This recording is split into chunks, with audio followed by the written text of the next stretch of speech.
আসসালামু আলাইকুম, welcome to my another blog video. কেমন আছো তোমরা সবাই? আশা করি সবাই ভালো আছো।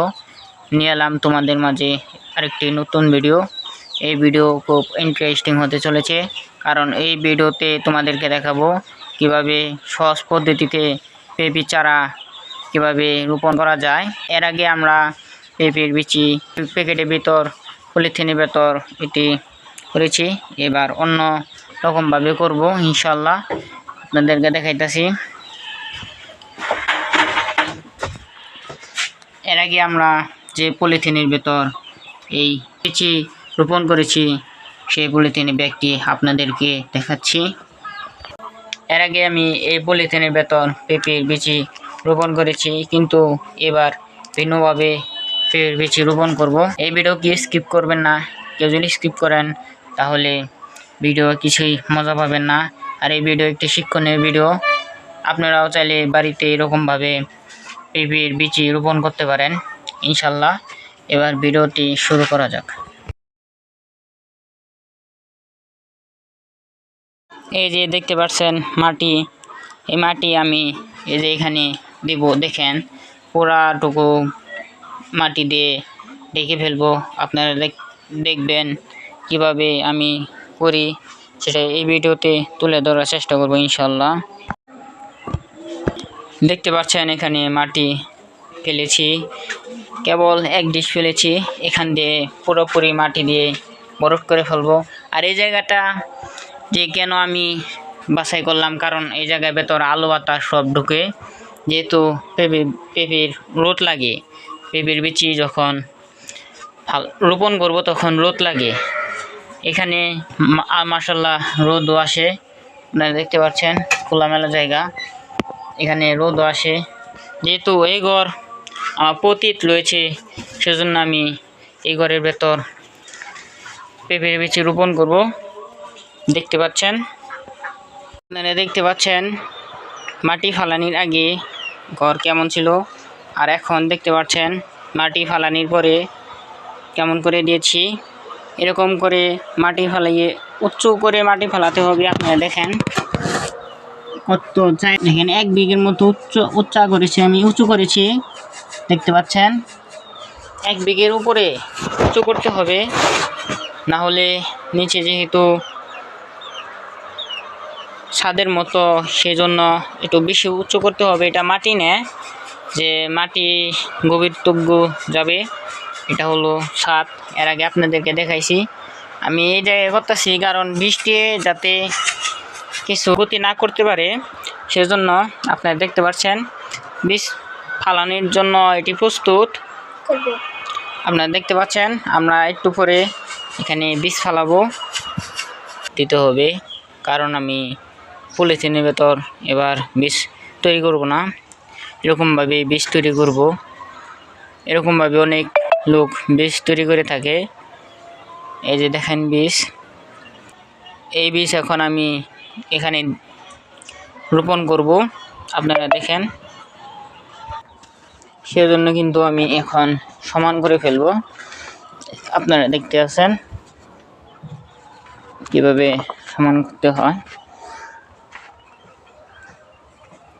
হাতে একটি কাঠ নেবেন, কাঠ দিয়ে এরকমভাবে সমান করবেন।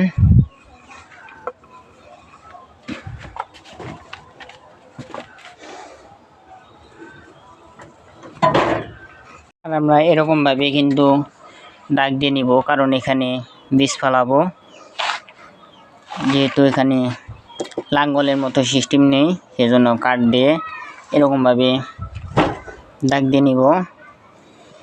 আপনারা দেখতে পাচ্ছেন আমরা কিন্তু এখানে করে ফেলেছি। দেখেন এখন আমরা বীজ দেব।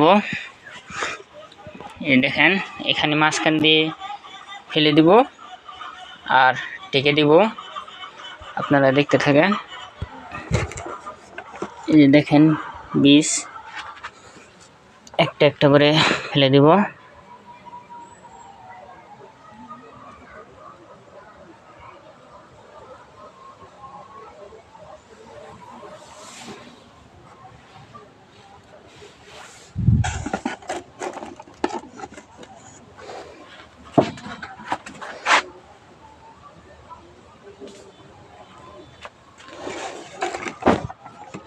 আপনারা দেখতে পাচ্ছেন এই যে বীজ।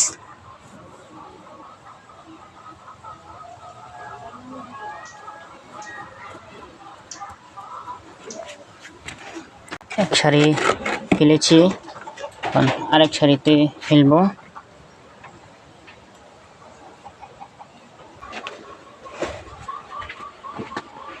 এক সাইড কিন্তু আমাদের দেওয়া শেষ, এক সাইড দিয়ে দিব।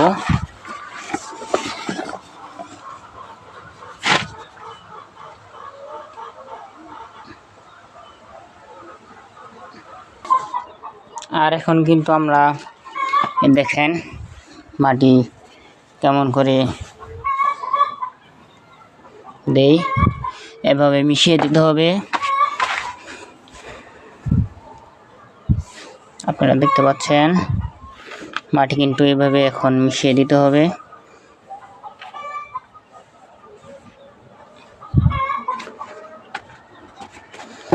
তাহলেই বীজ সমানভাবে উপযুক্ত জায়গায় বীজ পড়ে যাবে।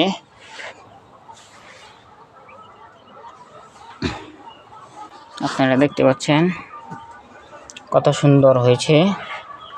এখনই বীজ ফালানির পরেই আমাদের কাজ শেষ হয়নি।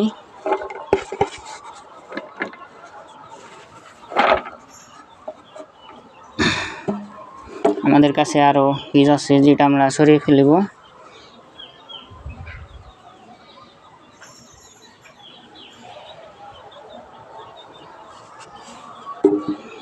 এখন আমরা এখানে পলিথিন দিব, পলিথিন দিয়ে 8-9 দিনের জন্য ঢেকে রাখবো।